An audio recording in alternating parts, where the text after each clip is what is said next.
Okay, Peter Kendall, NFU President, we've just been hearing from the Commission how they would like to take the CAP forward. They've given us three options. Are any of these options suitable or good for UK farmers? We've heard the starting gun, I suppose, in this long process. We think there are aspects of the first two options that could be developed into a new policy, but I worry that there are so many people taking something from all of the options that this is a policy that's trying to be all things to all men, rather than trying to show a clear direction of travel, which I think we saw before under Franz Fischer, under Marianne Fisher-Boel, that wanted to move to a more market-orientated agriculture. I think this is a bit wishy-washy as it stands at the moment.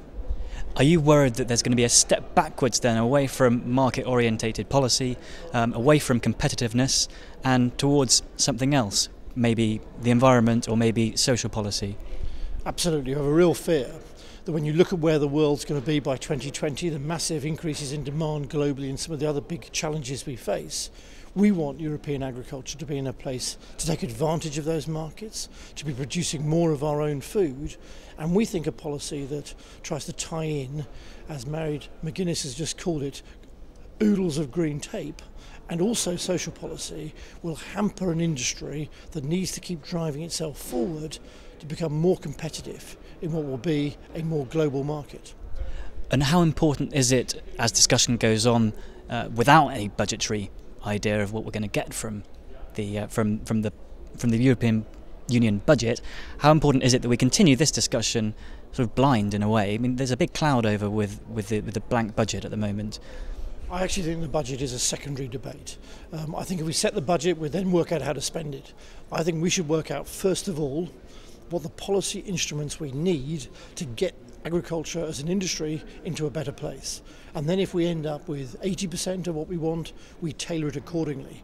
Let's make sure we get the right signals for people who are coming in as new entrants to agriculture to know this is an industry of the future, rather than get hung up about how much money we're going to get in 2014.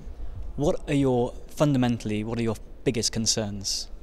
I really worry that we're looking to change this policy from being one of helping agriculture to become more competitive to one where we almost tied up in green tape, in social policy. We make it more complicated and we don't give farmers the clear signals of where we want them to get in the long term. And you will have talked to the Commissioner and Commission staff. How critical is it to get this message across to them, because they're ultimately going to be the ones drawing up this legislative proposal? It's very important. I actually think some of the Commissioner's advisors get the message more than he does, and I think other commissioners, including President Barroso, also get the message about Europe having to drive its economy forward is vital, and therefore we shouldn't take agriculture out of that and make it some sort of social fossilized industry of the past.